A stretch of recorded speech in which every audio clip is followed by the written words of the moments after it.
Solo en la escritura está nuestra gran seguridad. Cielo y tierra pasarán y ella permanecerá. Solo viviré por fe. Buenos días. En Jesús. Buen día. Un día excelente hoy. Un día tibio y asoleado. Por la gracia y la misericordia de nuestro Dios Todopoderoso y eterno. Bien, vamos a continuar con el Salmo. ¿Con el Salmo qué? 56. Muy bien. Salmo 56 nos muestra dos caminos. ¿Cuáles son esos dos caminos que nos muestra el Salmo 56? Dos formas de vivir que tenemos nosotros sobre la tierra, únicas formas. O vivimos bajo la misericordia de Dios, o vivimos bajo el juicio de Dios.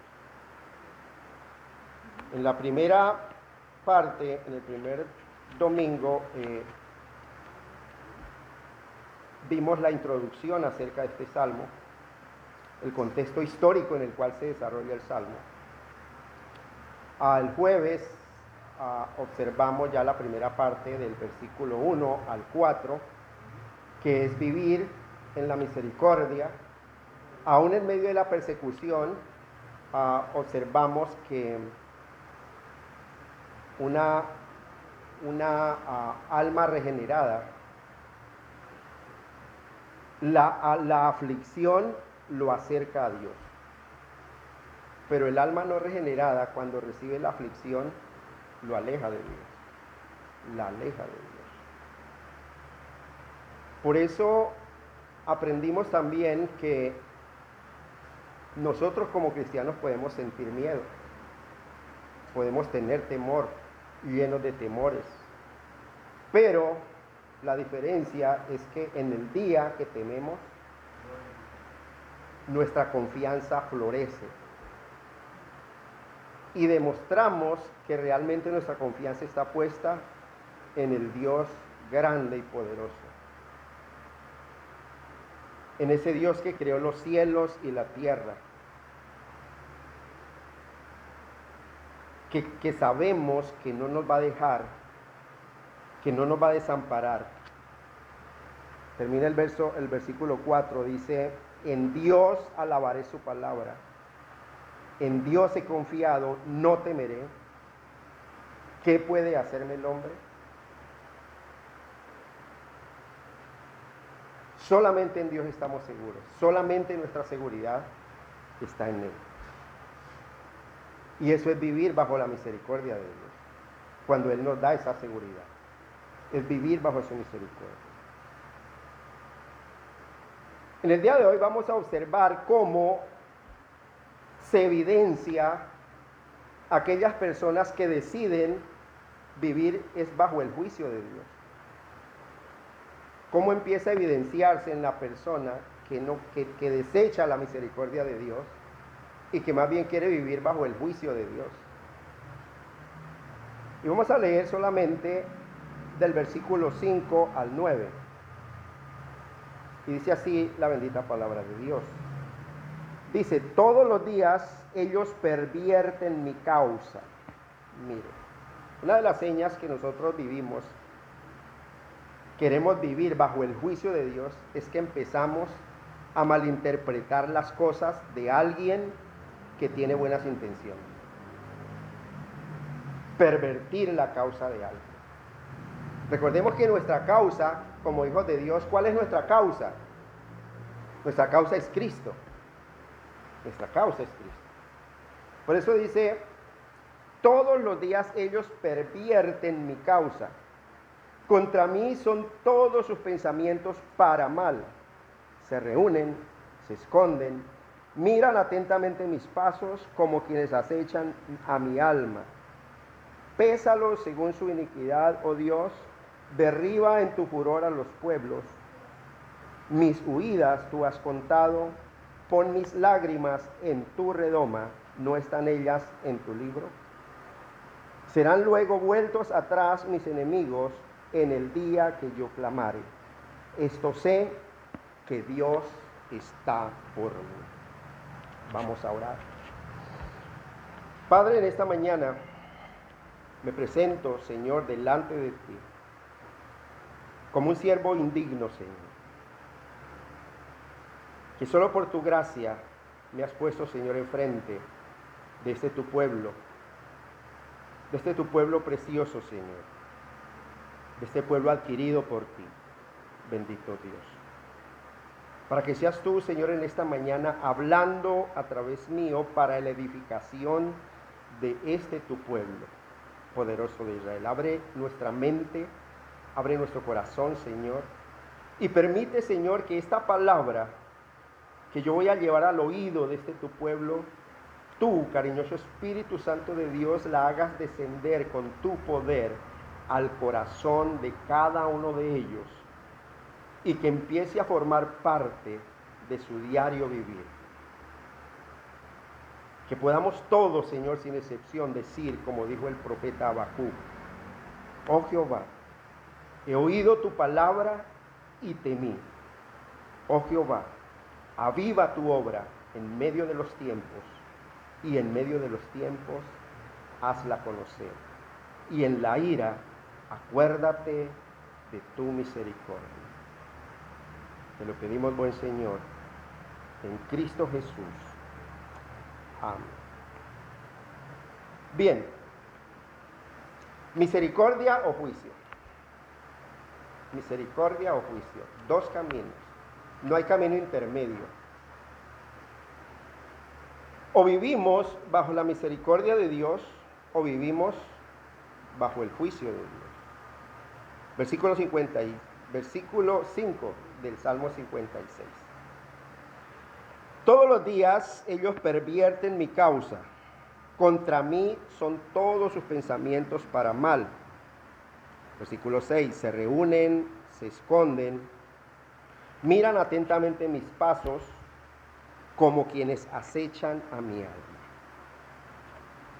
Miren, la verdad es que, como dice la Escritura, Satanás, nuestro enemigo, anda como león rugiente alrededor, buscando a quien devorar. Eso es una verdad innegable.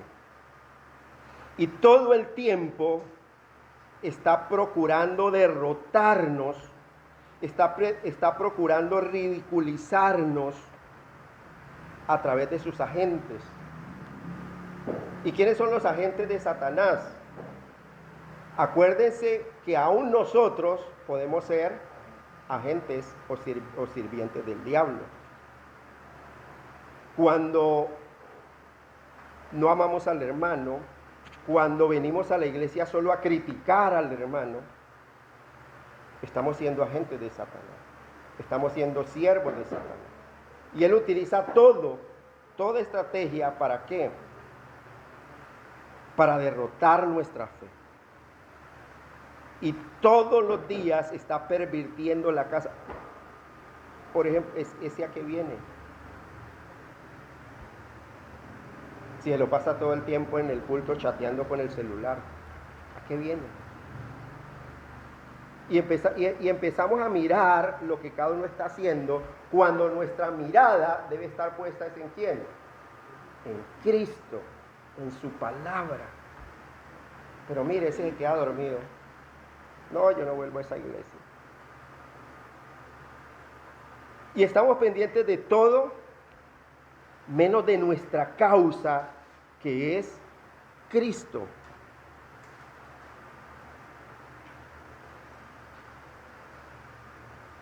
Dice, contra mí son todos sus pensamientos, no para bien, sino para qué, para mal. Hay un proverbio que dice, como fuente turbia y manantial corrompido, es el justo que cae delante del impío. Porque los ojos del impío están puestos sobre los justos, No para observar y para querer seguir su ejemplo, sino para ver en qué momento de su vida cometió un error. Para ver en qué momento de su vida falla en algo o se desliza un poquito. ¿Para qué? Para caerle encima. Para decirle, pero mire, ¿usted qué dice? Que es que cristiano y mire.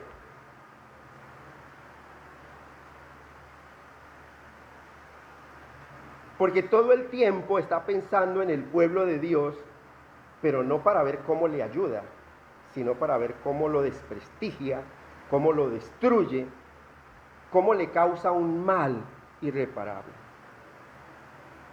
Y es tan detallado el salmista, versículo 6, dice, mire cómo dice el versículo 6, dice, se reúnen, se esconden, es como si estuvieran al acecho, esperando a ver si Alonso cometió un error.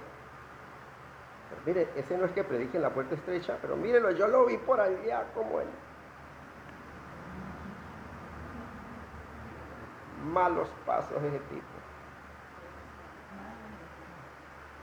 Se reúnen, se esconden, miran atentamente mis pasos como quienes acechan a mi alma. Mire, el diablo tiene unos tentáculos largos y nosotros podemos ser agentes de Satanás en cierto lugar. Porque cuando vemos a un hermano caer, no vamos a restaurarlo, sino como a caerle más encima.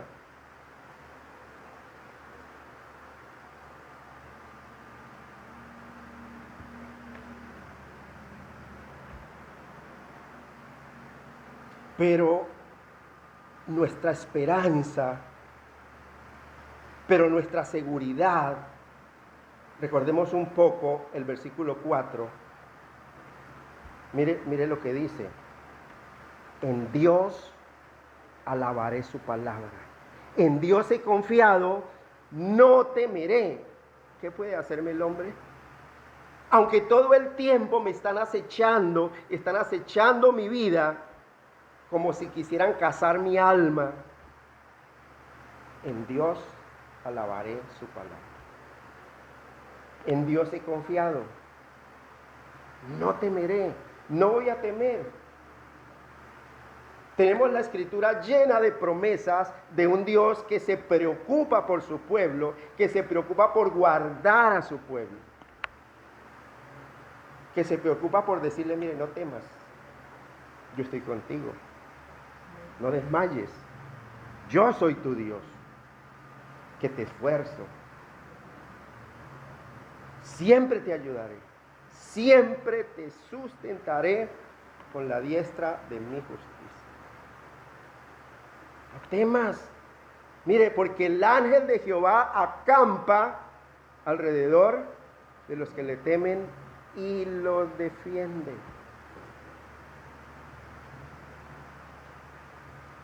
Y si su confianza realmente está puesta en Dios, ¿qué puede hacerle el hombre? ¿Sí o no? ¿Qué puede hacerle un simple mortal? Si mi confianza está puesta en el Rey de Reyes, en el Dios Todopoderoso, que creó el cielo y la tierra, con todo su ejército, ¿qué puede hacerme un simple mortal?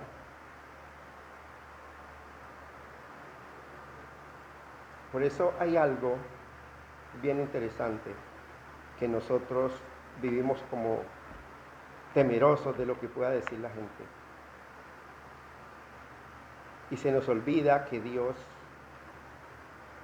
es el que tiene el poder y el control absoluto sobre nosotros. Hay un texto en Lucas, no me pierdan el Salmo y Lucas, y voy a dejar de manera voluntaria que me lo lea alguien, manera voluntaria. Me lo lee, por favor,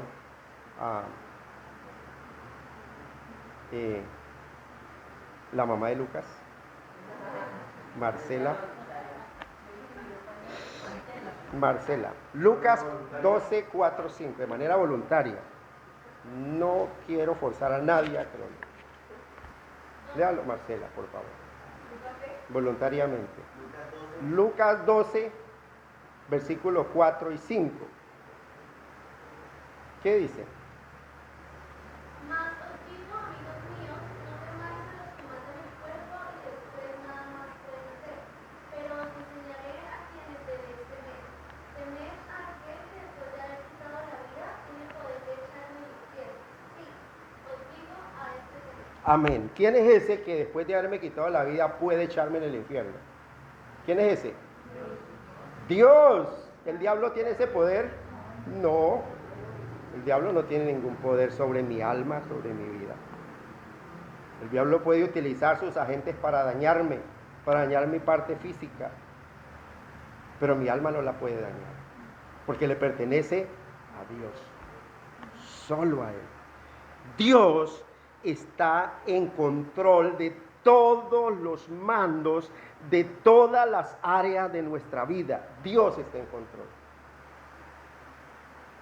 No Satanás. No como predican esos que van de dos en dos. Dios hizo la creación y se la entregó al diablo. El diablo es el que está reinando en el mundo. Es ilógico. Totalmente ilógico. Mire, Dios, tengamos en cuenta algo, que Dios está en control de todos los mandos de mi vida, de su vida. Pero algo que usted tiene que hacer es realmente darle ese control. Porque muchas veces usted se esfuerza en su vida y dice, no, Señor, yo estas cosas las soluciono yo. Y se desgasta en sus fuerzas, y usted pelea y le está diciendo a Dios, no, yo puedo hacerlo. Y ya cuando usted se ve en las últimas, ya que se le asoma apenas la puntica de la nariz en ese lago, entonces que se acuerda, como le pasó a Jonás. Después de 3 días en el vientre del pez, ¿qué dice Jonás? Jonás 2:7. Dice, oh, me acordé de Dios. Me acordé que yo creo en un Dios y que ese Dios habita en un santo templo. Y fíjese la fidelidad de Dios. Aunque nosotros somos infieles, Jonás fue infiel. ¿Dios fue infiel? No, dice la Escritura. Dice, y Jehová me oyó en su santo templo.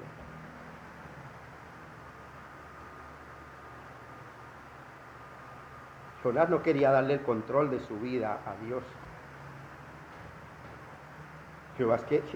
Jonás quería hacer las cosas por él mismo.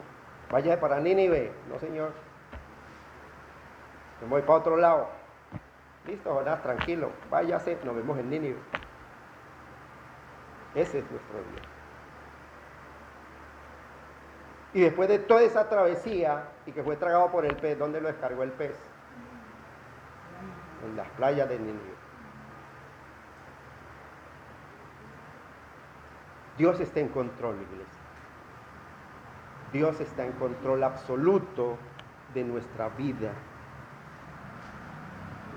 Y cuando usted se abandona en esas manos de Dios, cuando usted realmente confía en esas manos de Dios, en esa soberanía de Dios, entonces usted puede decir, no temeré. No temeré.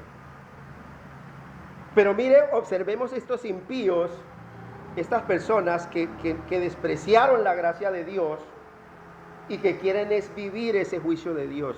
¿Están pendientes de qué? De aquel que quiere vivir una vida santa, ¿para qué? Para dañar su vida, para hacerlo caer, para hacer de tropiezo.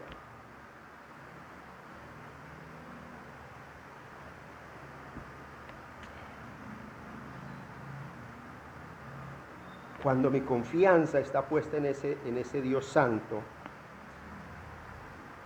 cuando soy consciente de esta misericordia de Dios que Dios da a mi vida, entonces, ¿qué sucede en mi vida? Cuando vivo en esa misericordia. Versículo 4, la primera parte dice, en Dios alabaré su palabra. En Dios alabaré su palabra, dice David. Y mire, y su alabanza, ¿cómo alaba usted a Dios? No son las canciones que usted viene a cantar acá a la iglesia.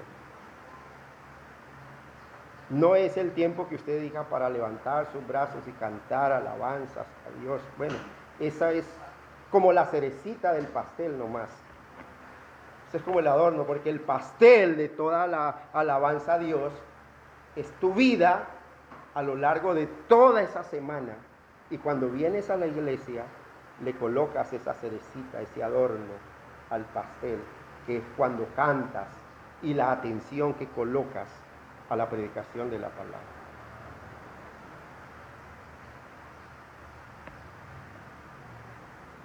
Pero la alabanza, tu alabanza, mi alabanza, ha de ser todos los días. ¿Cómo? Presentar mi cuerpo en sacrificio vivo delante de Dios. O sea, matar mi carne, matar mi ego, matar mis deseos para que a lo largo de la semana todo lo que haga glorifique el nombre de Dios. Esa es la alabanza que Dios recibe y esa es la alabanza que Dios ve. El que usted venga a cantar ya es solo la cerecita del pastel, ¿no? El adorno, porque todo el pastel usted lo forma en toda la semana, con su manera de vivir, con su manera de aprovechar el tiempo en la presencia de Dios.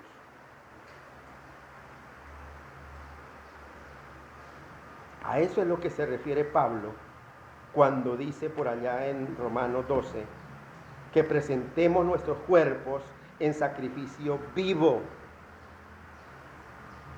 No es matarnos físicamente, no es suicidarnos, sino matar nuestro ego, matar nuestro yo.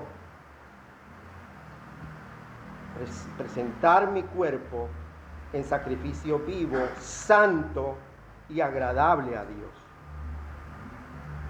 Ese ha de ser nuestro culto racional, un culto pensante, que a lo largo de la semana, cada vez que yo voy a hacer algo, piense, bueno, esto que voy a hacer glorifica el nombre de Dios. Esto que voy a hacer ahora ayuda a mi santidad delante de Dios, para presentarme en sacrificio vivo, santo y agradable delante de Dios. Ese debe ser nuestro culto racional, un culto pensante delante de Dios.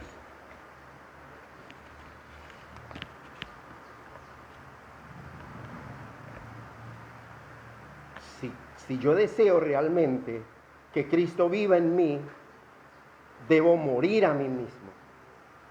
Fue lo que dijo el apóstol Pablo. Ahora ya no vivo yo. Ahora ¿quién vive? Vive es Cristo en mí. Uno mira tanta confusión en las personas con este cuento de la alabanza y dice, uy, es que yo quiero llegar a la iglesia temprano para alabar a Dios.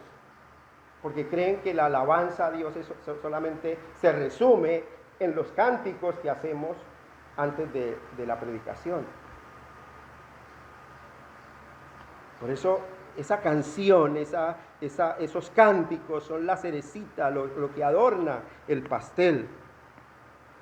Porque el pastel entero de la alabanza que presentamos, lo presentamos a diario y lo vamos formando semana tras semana para presentarlo ya en adorno el primer día de la semana delante de Dios.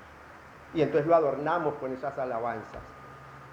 Es como la decoración del pastel.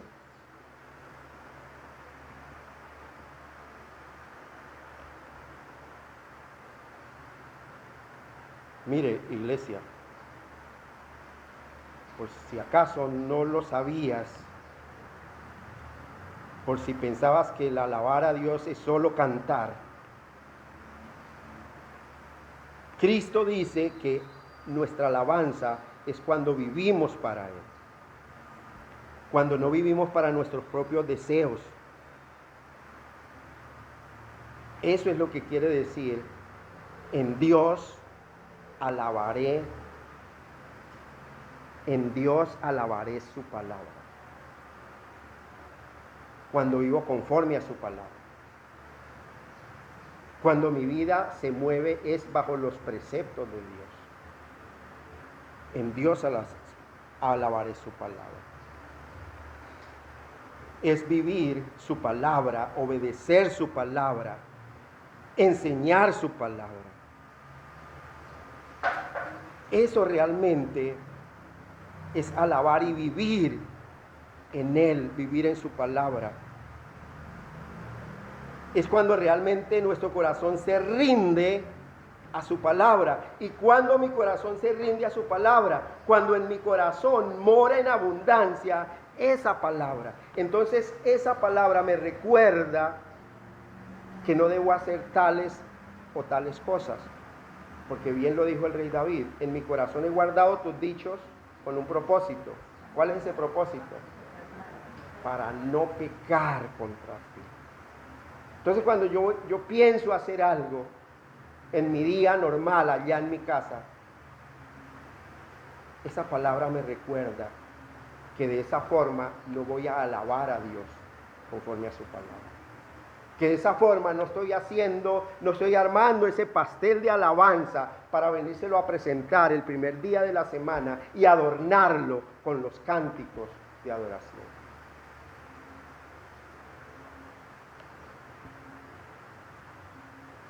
Por eso todo el tiempo Dios me está diciendo y me hace una pregunta como retórica: ¿cómo puedo vivir yo bajo la misericordia de Dios?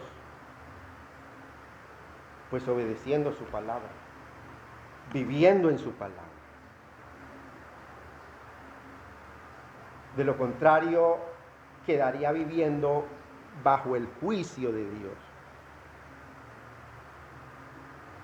Si rechazo esa palabra, si desecho esa enseñanza que Dios me ordena cómo andar, cómo vivir, estoy decidiendo vivir bajo el juicio de Dios.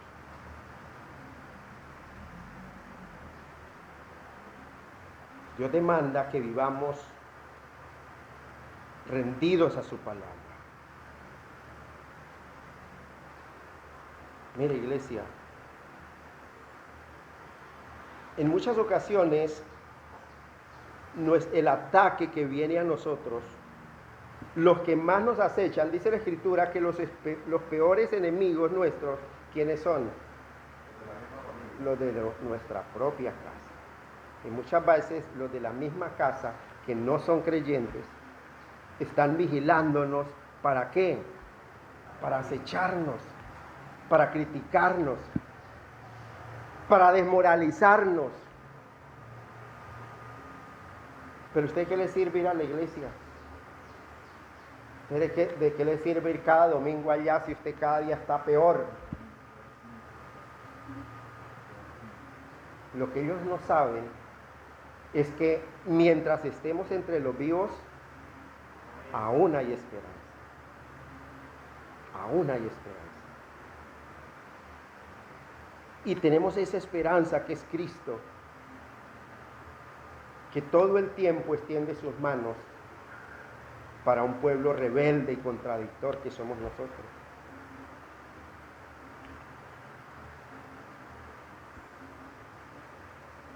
Mire, el enemigo puede usar,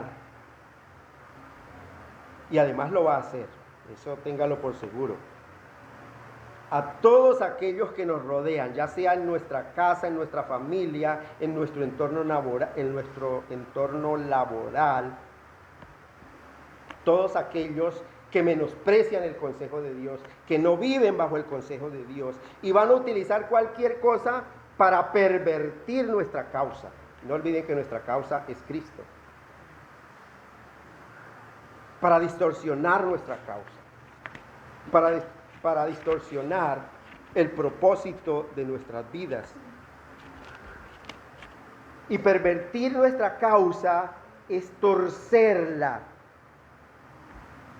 Yo no sé si a usted le ha pasado, pero usted es de esos evangélicos, de esos tontos que van a dejar su platica allá donde un avivato para que él viva tranquilo. Y usted de esos tontos es usted, de esos evangélicos, les han lavado el cerebro y claro, y van allá y entonces allá le sacan toda su plata.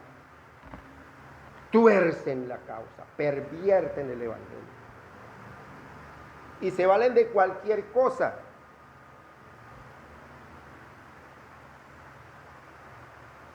Porque el que no tiene conocimiento habla de lo que no entiende, de lo que no sabe.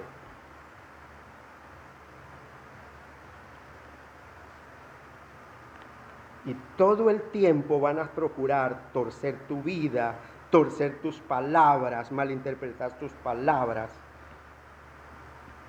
resaltando todos tus defectos para hacerte parecer lo que no eres realmente.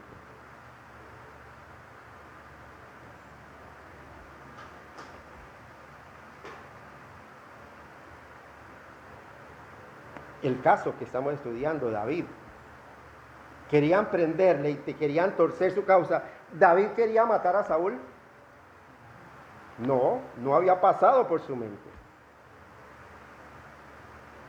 Pero querían torcer su causa y lo estaban persiguiendo porque decían que iba a matar a Saúl, que se iba a aprovechar del reino y a quitarle el reino a Saúl. Y eso nunca pasó por su mente. Y se lo demostró muchas veces cuando Dios lo entregó en su mano.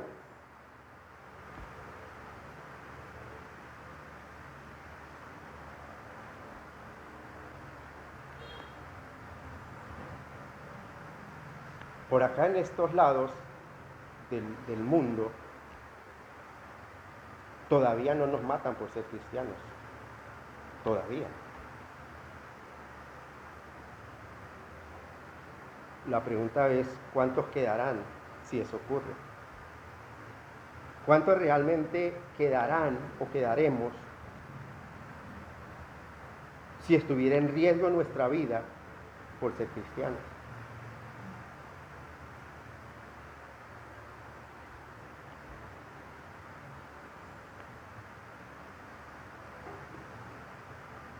Pero creo que a todos nosotros, si es que en verdad hemos sido y hemos dado testimonio de Cristo, en casa, en el trabajo, con los amigos, a todos nosotros en alguna ocasión han pervertido nuestra causa, han torcido nuestras palabras, han querido manipular nuestra fe y han torcido nuestro testimonio de vida.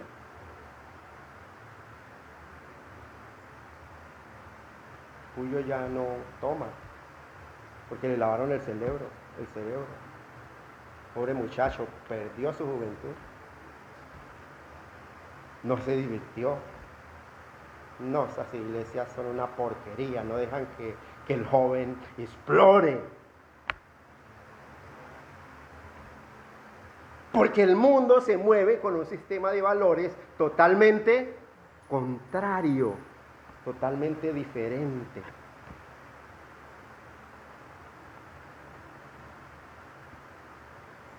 Pero mire, iglesia, cuando a usted le suceda eso, recuerde que no es algo personal, no es contra ti, es contra Cristo, porque ellos odian a Cristo.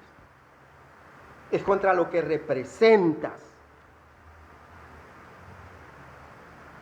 Es a Cristo a quien no quieren aceptar, y como es Cristo el que vive en ti ahora, te aborrecen.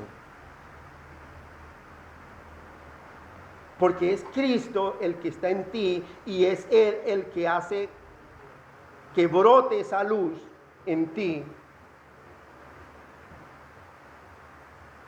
Ellos no pueden soportar esa luz que descubre todas las tinieblas de pecado que hay en su engañoso corazón.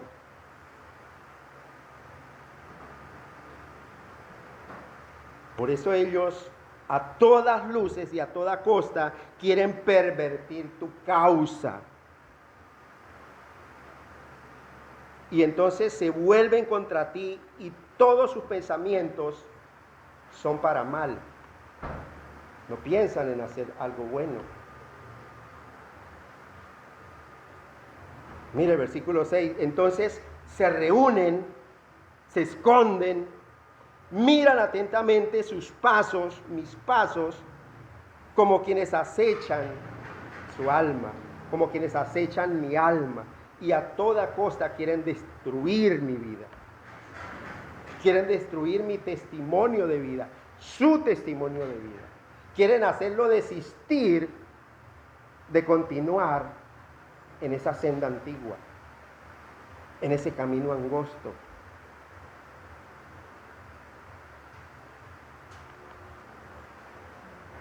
Mire, estas palabras de David del verso 6 suenan fuertes, es cierto, suenan duras, pero es que a él lo que querían hacerle a él era matarlo físicamente. Él lo buscaban no para regañarlo, no para molestarlo, sino para darle muerte física.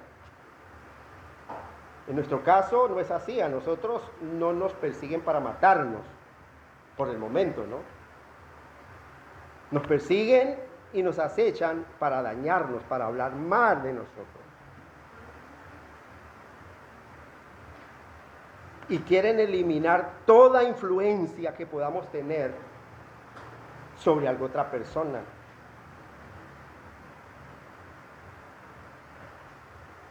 Lo que pretenden hacer con nosotros, los que hemos creído en Cristo, es que nuestra sal no sale. Es que nuestra luz no alumbre. Por eso van a intentar todos los días pervertir tu causa. Y recuerda que tu causa es Cristo. Tu causa es Cristo. La luz que usted porta los ofende. La Biblia dice que nosotros somos luminares en este mundo, porque Cristo es la luz del mundo, y Cristo habita en nosotros. Entonces esa luz que usted porta los ofende, y entonces como les ofende, no lo soportan. No soportan esa luz. Y esa luz es Cristo viviendo en ti. Esa luz es Cristo morando en ti, en tu corazón. Por eso quieren apagar esa luz, para que esa luz no les muestre realmente ese corazón que tienen, engañoso y perverso. Y mire, iglesia, es una luz. Cuando usted realmente tiene un buen testimonio de vida, es una luz que muchas veces brilla sin necesidad de que usted hable. ¿Por qué? Cuando el pueblo, cuando el mundo lo conoce y sabe quién es usted y sabe cuál es su forma de vida, cuando usted llega a un lugar y están hablando lo que no debieran, ¿qué sucede? O están planeando algo, de una vez guardan silencio, se callan o cambian la conversación.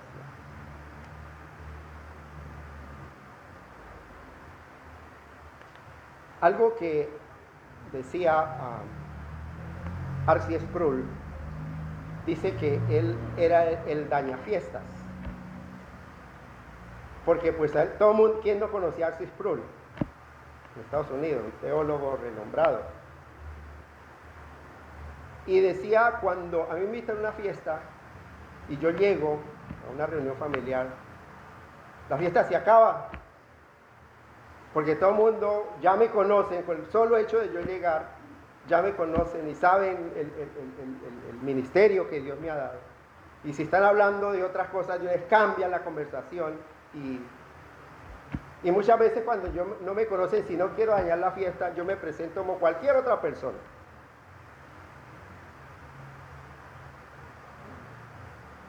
Porque su luz, esa luz que es Cristo, va a brillar aun cuando usted no diga nada.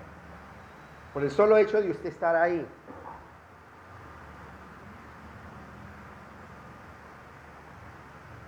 Va a haber un respeto, no por usted, sino por lo que usted representa. Por lo que usted representa.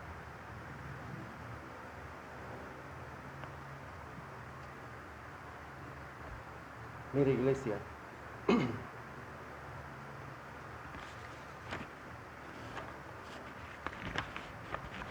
eso solo se logra cuando realmente usted ha dado un buen testimonio de vida. Y no solamente es un cristiano profesante. Yo no sé si usted lo habrá vivido.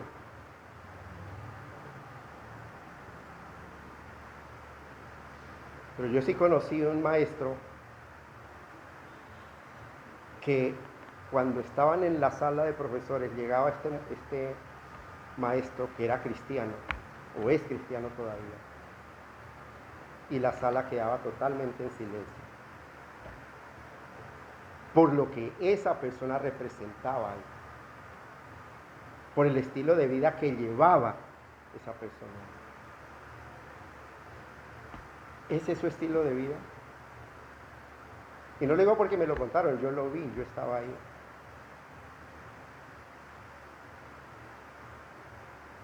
Mira, iglesia, ¿por qué tu luz brilla sin que a veces ni siquiera hables de tu causa que es Cristo? ¿Saben por qué?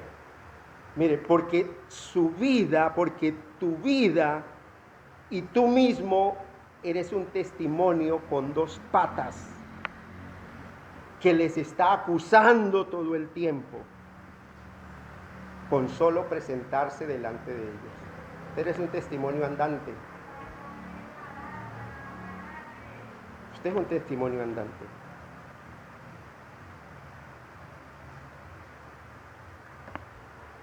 Y ya no te quiero contar si de pronto en tus conversaciones normales con ellos, con tus compañeros de trabajo, con los de tu casa, en todo lo que hablas, le das la gloria a Dios.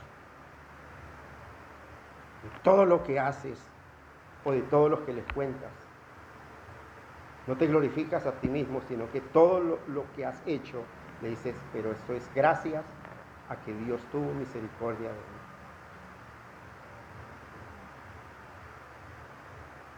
Porque eso también es en Dios alabando su palabra. Eso es lo que significa en Dios alabar su palabra. Porque cuando usted está bajo su misericordia y no está bajo su juicio, es imposible vivir de otra manera.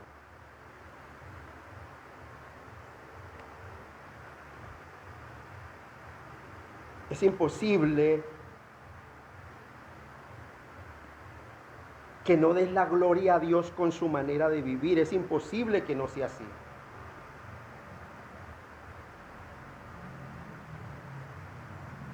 Cuando usted en su conversación habla de lo que usted es, puede recordar las palabras del apóstol Pablo cuando decía, yo soy lo que soy por la gracia de Dios.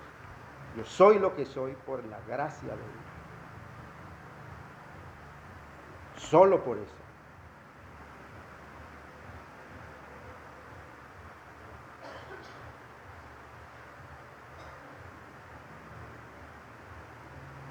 Dios ha tenido mucha misericordia de nosotros. Dios nos ha sacado de Egipto, de la esclavitud de Egipto, de la esclavitud del pecado. Él nos ha sacado de la luz a las tinieblas y nos ha traído a su luz admirable con un propósito. ¿Para qué propósito?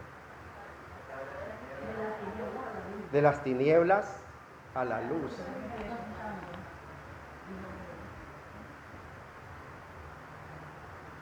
Nos ha traído de las tinieblas a la luz. Gracias. Con un solo propósito, para que anunciemos esas virtudes de aquel que nos llamó de las tinieblas a su luz admirable. Mire, iglesia.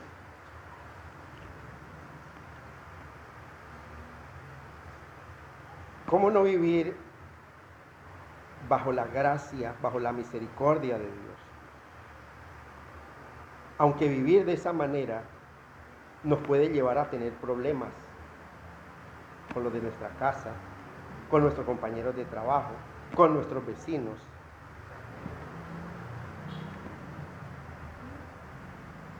Pero si no quieres vivir bajo la misericordia de Dios, solo le queda un camino, y es vivir bajo el juicio de Dios, por no haber aceptado la misericordia de Dios.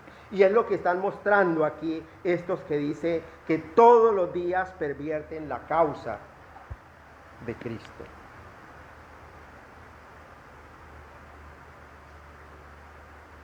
Vivir bajo el juicio. Y aquí viene, versículo 7, empieza a caer el juicio de Dios sobre aquellas personas que se desvían. Mire, versículo 7, dice, pésalos según su iniquidad, oh Dios, y derriba en tu furor los pueblos. Versículo 8, mis huidas tú has contado, pon mis lágrimas en tu redoma, no están ellas en tu libro. Versículo 9, serán luego vueltos atrás mis enemigos. El día que yo clamare, esto sé, que Dios está por mí. Mire, puede que usted no sienta que Dios está ahí y que Dios está por usted. Puede que no lo sienta. Pero aunque no lo sienta, usted lo sabe. Y tiene el conocimiento y tiene la certeza de que Dios está por ti. Dios está por mí. Nosotros no nos movemos por sentimientos. Nosotros no nos movemos por vista. Es que yo no siento la presencia de Dios. No, es que no es cuestión de sentirlo. Es cuestión de saberlo y de creerlo. Es que yo cuando me arrodillo a orar, yo no siento que Dios esté ahí conmigo. Es que no es cuestión de que lo sienta. Es que Él dio su palabra y dijo, yo estoy allí, en lo secreto. Yo estoy viendo en lo secreto. No es que yo no siento la presencia de Dios aquí en la puerta estrecha. Es que no es cuestión de que la sientas. Es cuestión de creerlo. Porque Dios dijo, donde 2 o 3 se congreguen en mi nombre, ahí estoy yo en medio de ellos. Misericordia o juicio, no hay más.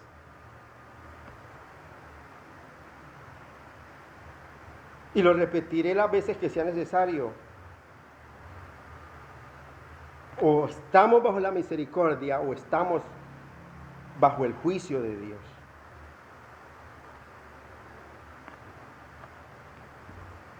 Mire, David, además de ser una persona como usted y como yo, pecador, había sido elegido y había sido ungido para ser rey de Israel. Y además de ser rey, era profeta. David era profeta. De manera que lo que aquí escribe no es palabra de David, sino palabra de Dios. Es palabra de Dios. Eso significa que todos los salmos son las palabras, no son las palabras de un hombre, sino que son las palabras de Dios mismo hablando a un hombre. Son las palabras de Dios mismo. Es por esa misma razón que vemos en los salmos hablar de pecado, de justicia y de juicio. Eso encontramos en los salmos, que es de lo que nos convence el Espíritu Santo a cada uno de nosotros. Nos convence de pecado, de justicia y de juicio. Así que no es David hablando a través de los salmos.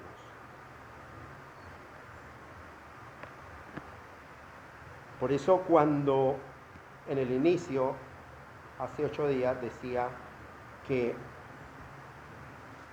cuando nosotros tenemos esa esa mente emblanquecida en el momento de orar, qué bueno echar mano de los salmos.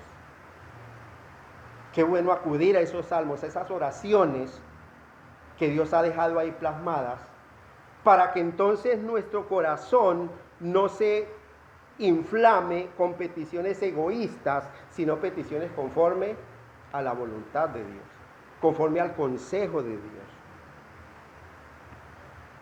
Mire, iglesia, porque es que es aquí en los salmos, es Dios mismo quien nos habla, es Dios mismo dándonos un consejo completo. Ahí están las excelencias de la ley de Dios. El consejo completo de Dios. Y ese consejo completo no incluye solo promesas, no está lleno solo de promesas. Habla del pecado y de la depravación del hombre. Habla de quién es usted, de quién soy yo. Y de que aún así Dios está ahí escuchando nuestra oración.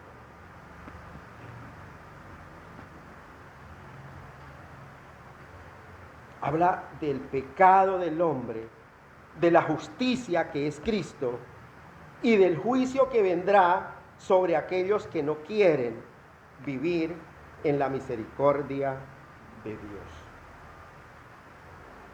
Mire, iglesia,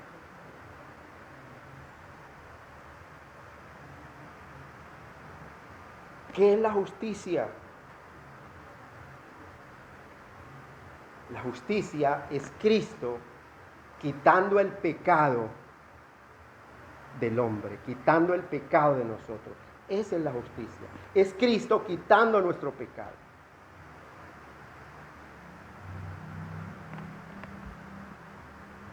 ¿Sí te das cuenta, iglesia? Nuestro pecado es mostrado a través de los salmos. La justicia que es Cristo es mostrada a través de los salmos, quitando nuestro pecado para evitar el juicio, para evitar ese juicio eterno de Dios. Por eso los salmos no son palabras de David, sino son palabras de Dios, mostrándonos, convenciéndonos de pecado, de justicia y de juicio. Y esa misericordia que Dios muestra consiste en un regalo de Cristo en la cruz, regalo que ni usted ni yo merecemos. Por eso se llama misericordia, porque no lo merecemos. Un regalo que consiste en que Cristo es nuestra justicia perfecta.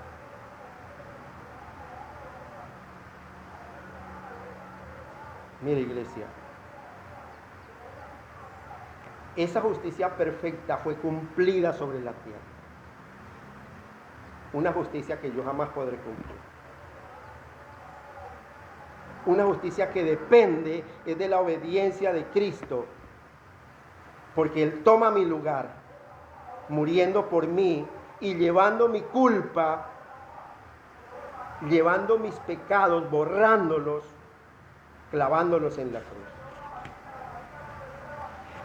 Esa es la justicia de Dios, quitando mis pecados, quitando sus pecados. Y esa justicia que es de Cristo, Él me la entrega a mí, para yo poder presentarme delante del Padre, aceptado en el amado. Esa justicia que es Cristo, quitando mi pecado para que yo no sea juzgado.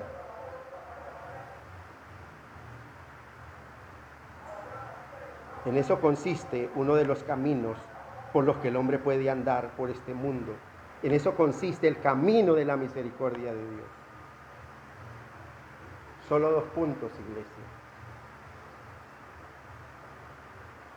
Aceptar su misericordia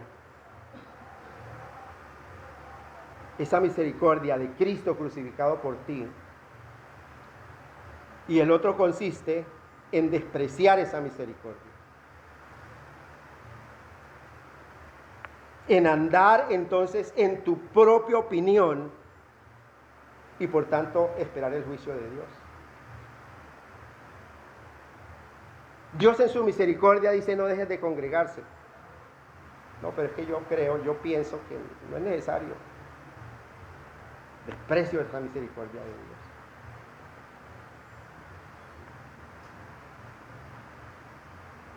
Por eso David habla del juicio aquí en el versículo 7 y dice, pésalos según su iniquidad, oh Dios, y derriba en tu furor los pueblos. Mire, observemos bien esta sentencia que habla David ahí. Él no emite un juicio,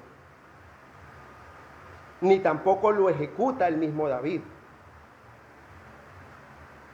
Él lo deja a Dios. Él dice, mire Señor, pésalo según su iniquidad. Pésalo, Señor, en tu consejo según la iniquidad de ellos. Él no está diciendo, Él no está dictando una sentencia contra su pueblo, sino que está dejando todo en las manos de Dios. Él pide que sea Dios quien pese su iniquidad. Que Dios mismo valore el impío, que haga juicio sobre la iniquidad del impío, de los enemigos de Dios, y que sea el mismo Dios quien ejecute la sentencia. Es la oración de David.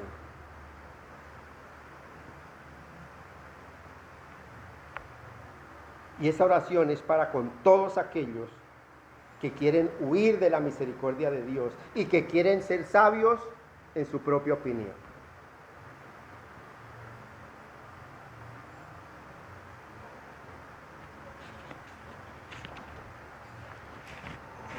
Mira, iglesia,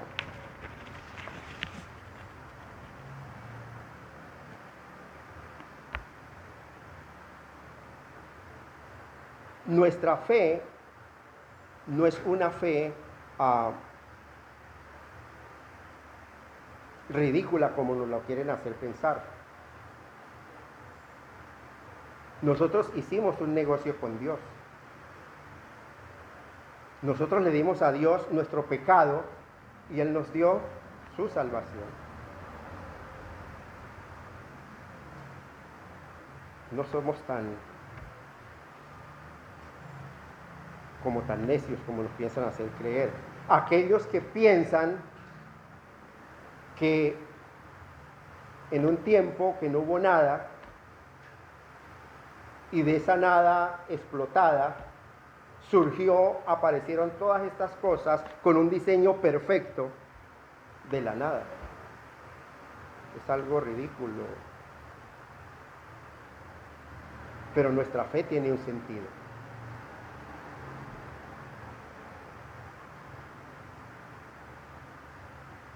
Mira, iglesia, la soberbia del hombre en creerse superior a Dios, en no creerle a Dios, ese es el pecado del hombre. El hombre es soberbio y quiere siempre hacer las cosas como él quiere. Y esa soberbia le impide al ser humano entender que está en rebelión contra su Creador y por eso merece el juicio. Porque no quiere someterse a la voluntad de Dios.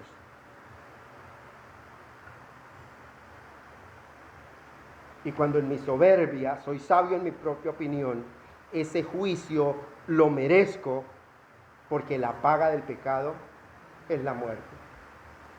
Porque la paga del pecado es la muerte.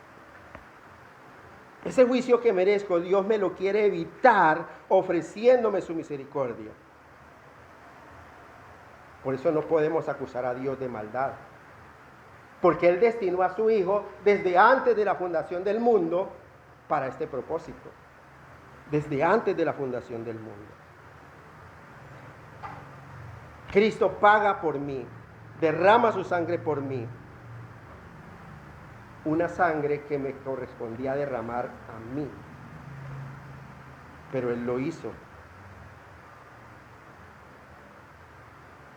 Ese es el mejor camino, aceptar esa misericordia. Ese es el mejor camino y yo quiero creer que todos los que estamos aquí queremos caminar por ese camino. Yo no sé si alguien de los que estamos aquí quiere o está despreciando constantemente esa misericordia de Dios, menospreciando el consejo de Dios. Porque después de escuchar estas dos únicas opciones, ya no tenemos ninguna justificación. Somos inexcusables quien quiera que seamos. Mire, continúa diciendo David, mis huidas tú has contado, versículo 8. Pon mis lágrimas en tu redoma, ¿no están todas en tu libro? Mire, Dios guarda las lágrimas producidas por la persecución a causa de Cristo. No por causa de tu desobediencia, no porque usted llora porque algo le salió mal o algo, que es por lo que todo el mundo llora, sino cuando usted llora por causa de Cristo, de su evangelio, por causa de que está usted siendo blasfemado por su causa, por vivir una vida santa delante de Él.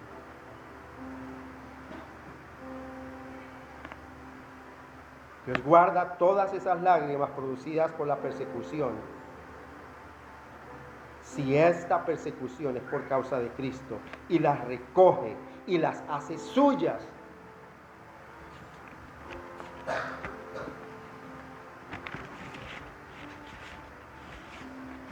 Por eso dice en el texto que Él las guarda en una redoma. En el hebreo original, una redoma significaba un recipiente hecho de cuero para guardar líquidos. Servía para guardar líquidos. Hoy en día, una redoma es una jarrita ancha con una boca angostica para guardar pequeñas cantidades de líquidos. Y son tus lágrimas.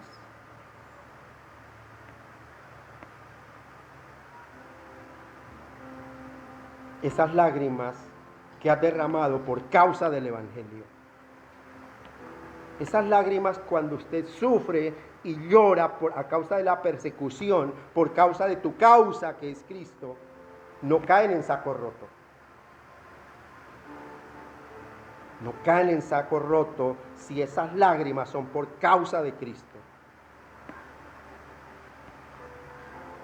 Mire, Dios cuenta cada una de las veces que ha sido perseguido por causa de su nombre. Y las cuenta, y dice el texto, y las escribe en su libro. Las escribe en su libro. Todas esas lágrimas están registradas en el cielo, en la presencia de Dios.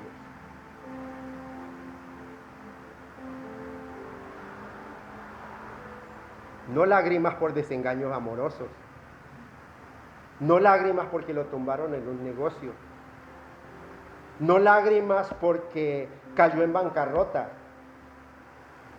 Todo el mundo lloramos por eso. Sino lágrimas por causa del evangelio, de querer vivir una vida santa y agradable delante de Dios. Cuando el mundo con su sistema de valores se convierte en nuestro juez y nos juzga, porque vamos en contra de las enseñanzas de este mundo.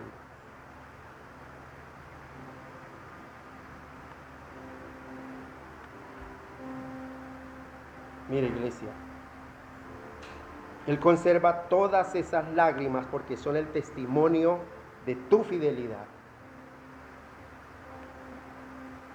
Pero cuando llegue el cielo nuevo y la tierra nueva, dice la Escritura, que Él va a limpiar y las va a borrar, las va a quitar, las va a extinguir y va a cancelar todas esas lágrimas. Dice en Apocalipsis, Él enjugará toda lágrima de nuestros ojos y ya no habrá muerte, ni habrá llanto, ni clamor, ni dolor, porque las primeras cosas pasaron.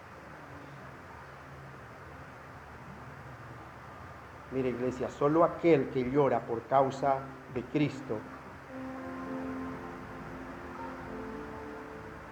que es perseguido por causa de Cristo, solo Él será consolado. Solo Él será consolado. Pero antes que llegue ese día, podemos ver cómo esos que no intentan retener con ellos la misericordia de Dios,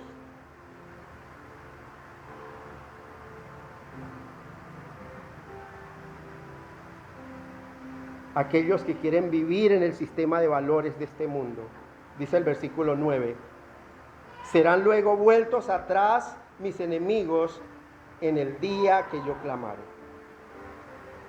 Esto sé que Dios está por mí. Dice, serán vueltos atrás. ¿Qué significa? Que ellos van a ser avergonzados por querer ser sabios en su propia opinión, por querer vivir bajo su propio pensamiento egoísta. Pero Dios me entiende. Dios conoce mi situación. Aquellos soberbios que no quieren sujetarse a la voluntad de un Dios santo, santo, santo. Son avergonzados, son destrozados por las consecuencias de sus malas decisiones. Consecuencias de sus malas decisiones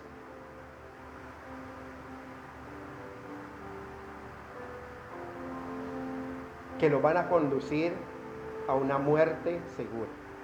Que el fin de ese camino es la muerte, aunque a ellos les parezca un camino derecho. Cuando desprecian a Dios y a su consejo. Cuando yo miro esto, cuando yo observo este juicio de Dios, entonces puedo observar esta última parte que dice el versículo 9. Entonces sé que Dios está por mí.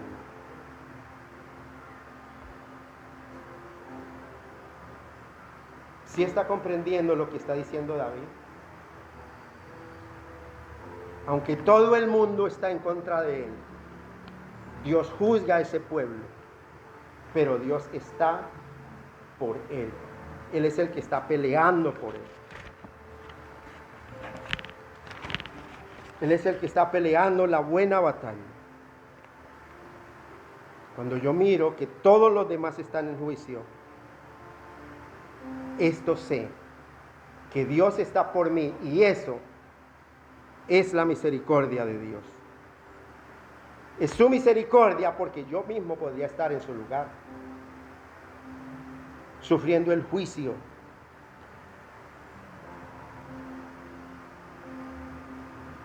Siendo rechazado por Dios mismo. Por haber rechazado a su Hijo Jesucristo, a su sangre preciosa que derramó en la cruz. Por rechazar su justicia, su paz. Sin embargo, he recibido su misericordia. Y todo eso a cambio de mis pecados.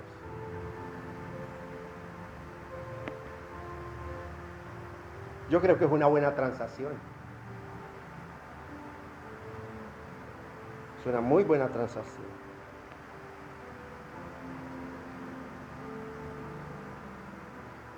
No creo que seamos tan ingenuos como andan diciendo por ahí, que nos han lavado del cerebro. Creo que nuestra fe es una fe muy racional. Es una fe muy consciente. Desde luego más racional de las que les decía hace un momento. De aquellos que creen que venimos de la nada.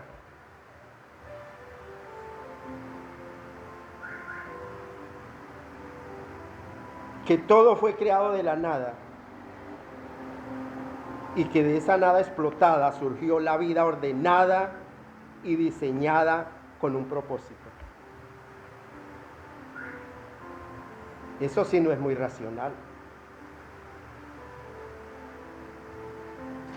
Eso es más bien ridículo, porque está fuera de todo orden lógico. Porque de la nada nunca viene nada. Mira, iglesia, dos caminos. O vives bajo la misericordia de Dios, o vives bajo el juicio de Dios. Dios te ha puesto a decidir, como siempre lo ha hecho, pero nos da un consejo: escoge la vida para que vivas.